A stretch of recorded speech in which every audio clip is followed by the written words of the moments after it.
Hello everyone. आज हम लोग पढ़ेंगे अवकलन, जिसे इंग्लिश में बोलते हैं डिफरेंशिएशन। डिफरेंशिएशन यानी कि अवकलन को स्टार्ट करने से पहले पहले हम देखेंगे अचर क्या होता है, चर क्या होता है, उसके बाद हम फिर अवकलन पे आएंगे। तो चलिए स्टार्ट करते हैं। अचर क्या होता है? अचर को इंग्लिश में बोलते हैं कांस्टेंट, यानी कि जो चेंज ना हो उसको बोलेंगे अचर। तो इसमें लिख सकते हो जो ना बदले, जिसकी वैल्यू चेंज ना हो समय के साथ, उसको बोलेंगे हम अचर यानी कि कांस्टेंट। एग्जाम्पल के तौर पे आप लिख सकते हो, जैसे पाई हुआ, ई हुआ, ये सारे क्या हैं? ये सारे के सारे अचर होते हैं क्योंकि इनका वैल्यू डिफाइन होता है। टाइम के साथ इनकी वैल्यू पे कोई फर्क नहीं पड़ेगा। तो ऐसे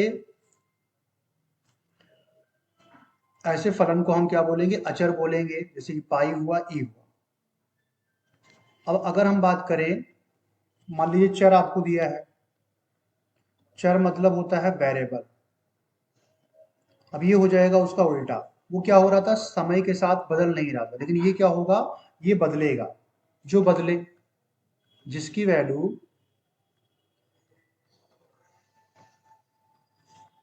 जिसकी वैल्यू वैल्यू मतलब मान, जिसकी मान चेंज हो। चेंज हो मतलब बदले, उसको हम बोलेंगे चर यानी कि वेरिएबल। अब जैसे मान लो, ये क्या होगा? ये कोई भी फलन जो होगा ना, वो एक्स वाई जेड के फॉर्म में होगा। अब जैसे जैसे आप एक्स वाई जेड की वैल्यू चेंज करोगे, वो क्या होगा? चेंज होता रहेगा। भाई एक्स की वैल्यू कुछ भी हो सकता है ना, 1 2 3 एंड सो ऑन, कुछ भी हो सकता है। ऐसे वाई का भी हो सकता है, जेड का भी हो सकता है। यानी कि एक्स की वैल्यू 1 भी ले सकते हो, 2 भी ले सकते हो, 3 भी ले सकते हो, 100 भी ले सकते हो। तो यानी कि इसकी वैल्यू फिक्स नहीं है, तो इसको बोलेंगे चर यानी कि वेरिएबल। अब जैसे मान लीजिए, अगर आपको कहीं पे लिखा मिल जाता है, मान लो ऐसा y इक्वल टू लिखा है एफ एक्स, इसका मतलब क्या हुआ? यहाँ पे देखा जाए तो इसका मतलब ये हुआ कि y का जो वैल्यू है ना, वो किस पे डिपेंड कर रहा है? किस पे निर्भर है? x के मान पे निर्भर है। इसका मतलब x का मान अगर आप बदलते हो तो y का मान बदलेगा। तो y का मान क्या होगा? बदलेगा। इसका मतलब हम इसको बोल सकते हैं कि y जो है वो x का फलन है। यानी कि x की वैल्यू को अगर आप चेंज करोगे तो वहां पे क्या हो जाएगा? y की वैल्यू चेंज होगी। अब जैसे एग्जाम्पल के तौर पे देखते हैं। मान लो, अगर मान लो आपको गिवन है y इक्वल टू मान लो 2x² प्लस 1 गिवन है, ठीक। अब होगा क्या? भाई आपको पता है कि यहाँ पे जब आप 1 रखोगे तो ये हो जाएगा, जब आपने x की वैल्यू मान लो 1 रखा, जब 1 रखोगे तो y की वैल्यू क्या हो जाएगी? 2 × 1 का स्क्वायर प्लस 1 हो जाएगा, यानी ये आ जाएगा 3। ऐसे ही अगर आप x इक्वल टू 2 लोगे तो y की वैल्यू क्या मिलेगी? 2 × 2 का स्क्वायर, बस x की जगह पे 2 रख दो तो ये हो जाएगा +1। यानी कि 2 का स्क्वायर हो जाएगा 4, 4 × 2 होता है 8, 8 + 1 9। ऐसे ही x इक्वल टू जब आप ले लोगे 3, जब 3 लोगे तो y इक्वल टू क्या हो जाएगा? 2 × 3 का स्क्वायर प्लस 1 हो जाएगा, ये आ जाएगा 3 का स्क्वायर 9, 9 2 हो जाएगा, 9 × 2 हो जाएगा 18 प्लस 1 यानी कि 19 हो जाएगा, 19 हो जाएगा।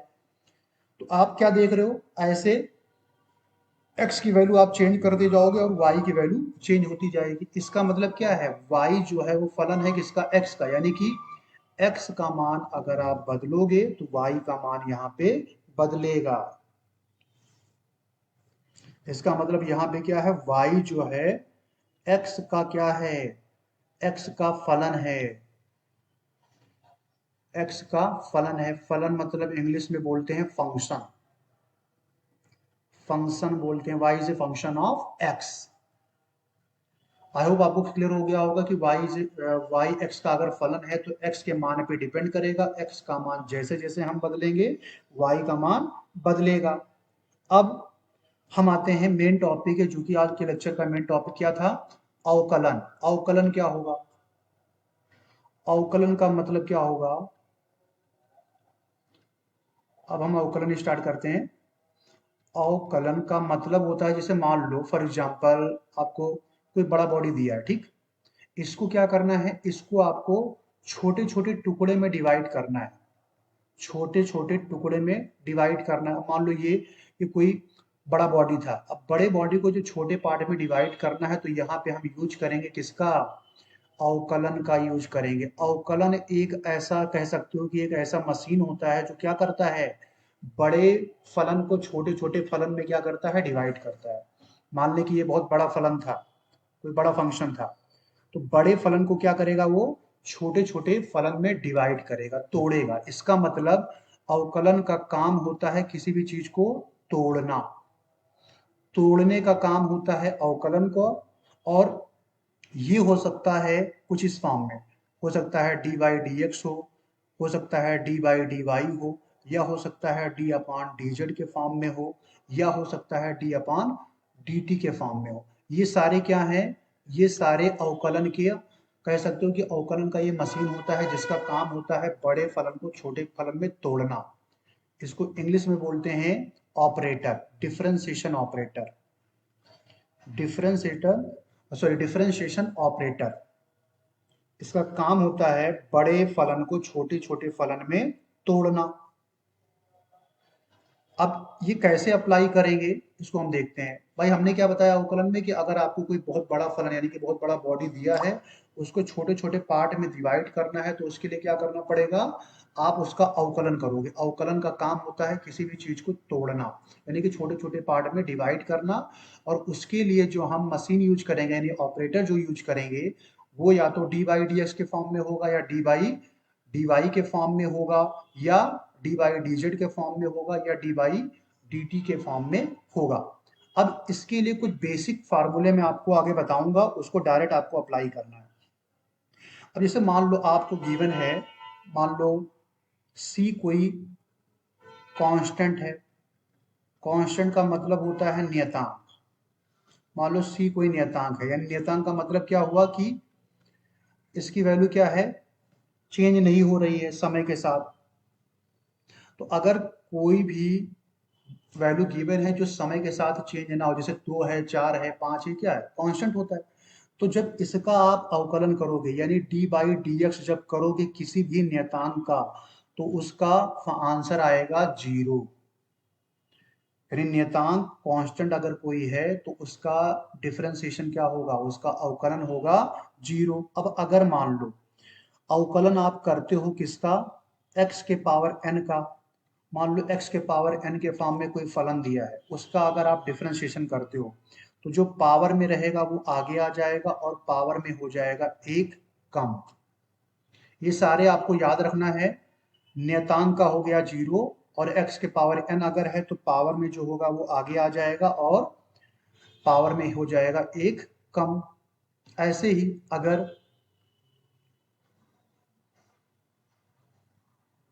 मान लो ऐसा दिया हो, मान लो आपको निकालना है अवकलन डी बाई डी एक्स निकालना है। फॉर एग्जाम्पल दिया है c इंटू यू दिया है, ठीक है, c इंटू यू दिया है।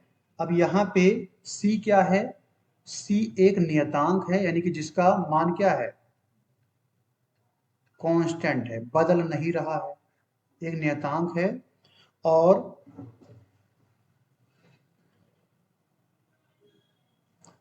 u क्या है, वेरिएबल है, यानी कि इसका मान बदलेगा, ठीक है। तो आप क्या करोगे, अगर किसी भी वेरिएबल में यानी चर में किसी भी नियतांक से अगर आप मल्टीप्लाई कर रखे हो, तो और अगर उसका आप अवकलन करोगे, तो जो भी नियतांक रहेगा वो बाहर आ जाएगा। और किसका अवकलन होगा, सिर्फ होगा वेरिएबल का, जो भी चर आपका है उसी का होगा, चर वाले का ही सिर्फ होगा। यानी ये हो जाएगा D by D x of you, नियतांक वैसा का वैसा मल्टीप्लिकेशन में पड़ा रहेगा। ऐसे ही मान लो अगर आपको, मान लो y इक्वल टू आपको दिया गया u plus minus B plus minus W. अब यहाँ पे u बी डब्लू क्या है, u बी डब्लू जो है ना, वो सारे के सारे क्या है, ये सारे के सारे वेरिएबल हैं, सारे के सारे चर हैं। अब अगर चर है तो उसमें क्या होगा, इसका मतलब यू बी डब्ल्यू की वैल्यू क्या हो रही है, चेंज हो रही है। और यू बी डब्ल्यू की वैल्यू जब चेंज होगी तो वाई भी क्या होगा, वो भी बदलेगा। इसका मतलब अगर यहाँ पे हम आपसे कहें कि D Y by D X निकालो, तो ये हो जाएगा ऐसा, डी बाई डी एक्स हो जाएगा U plus minus B plus minus W. अब ये हो जाएगा डी बाई डी एक्स जो होगा, अवकलन जो होगा सब में क्या हो जाएगा, सेपरेट डिवाइड, मतलब सब में डिस्ट्रीब्यूट हो जाएगा। यानी ये हो जाएगा D by D X, U का ऐसे प्लस माइनस लगेगा, ये हो जाएगा D by D X B का, फिर हो जाएगा plus minus D by D X W का।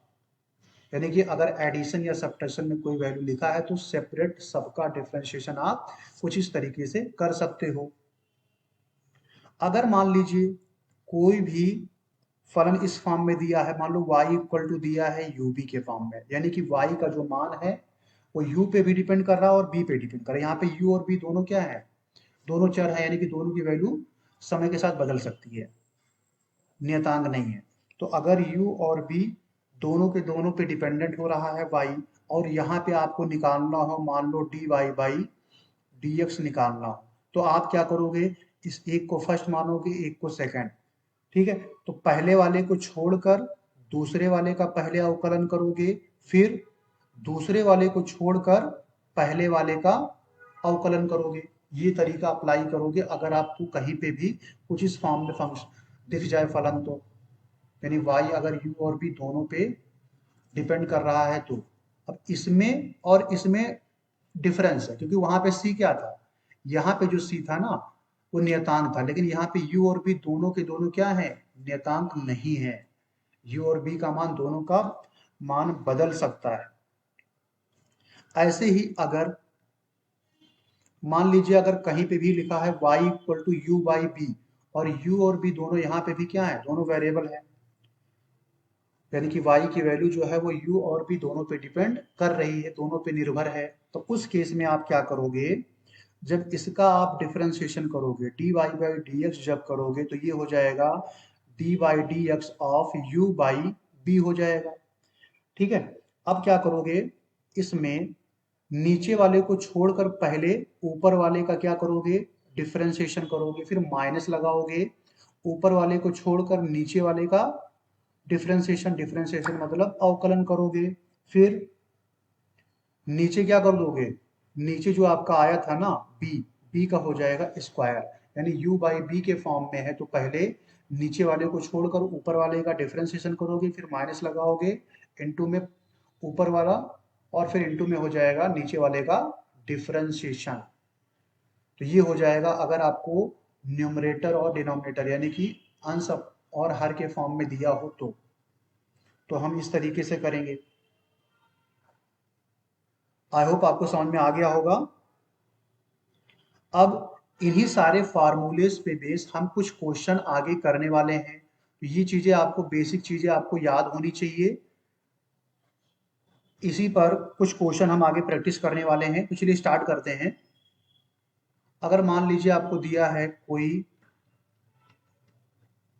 क्वेश्चन इस तरीके से दिया है, ऐसा लिख दिया है कि निम्न के लिए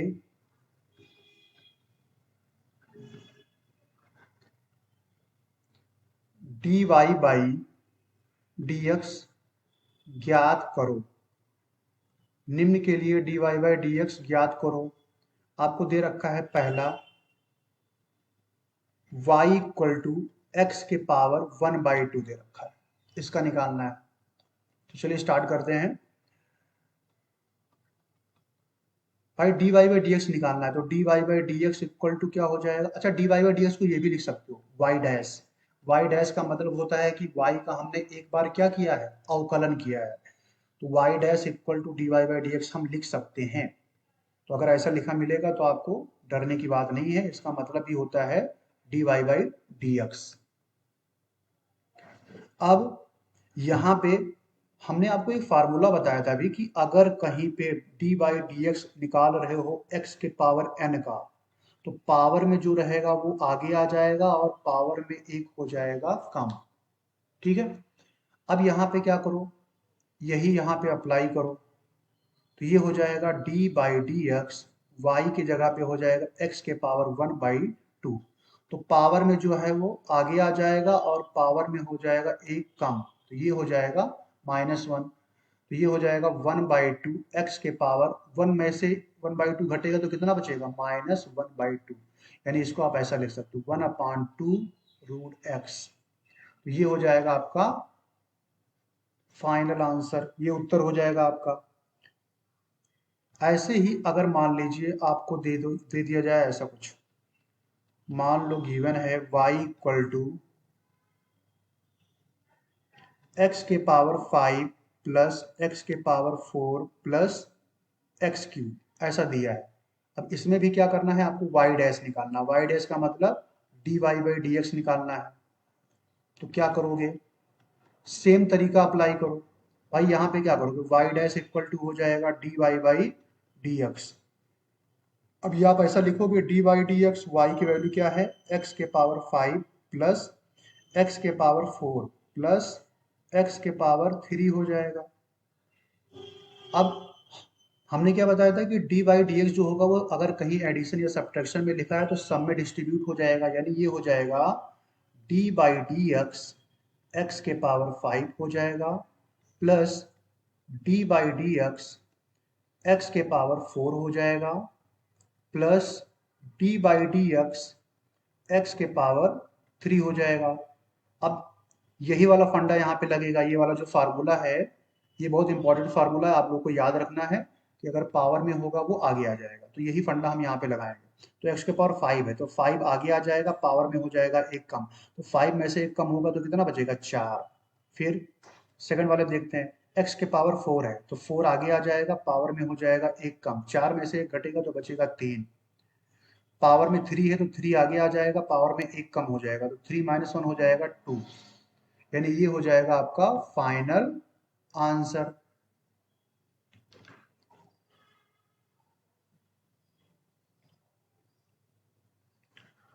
आई होप आपको समझ में आ गया होगा। तो ये हमने इस लेक्चर में हमने अटेंड किया अवकलन के बारे में, यानी अवकलन के बारे में हमने सीखा, जिसमें हम साथ साथ हमने ये भी देखा कि चर क्या होता है, अचर क्या होता है, वो सारी चीजें हमने देखा। अब जो भी फार्मूले हमने बताए हैं उसी पे बेस कुछ और भी प्रश्न हम अगले लेक्चर में करेंगे। ठीक है, चलिए फिर आप लोग क्वेश्चन प्रैक्टिस करते रहिए, अगले लेक्चर में हम और भी प्रैक्टिस करेंगे अवकलन पे बेस क्वेश्चन, उसके बाद हम आ जाएंगे समाकलन पे। Thank you everyone.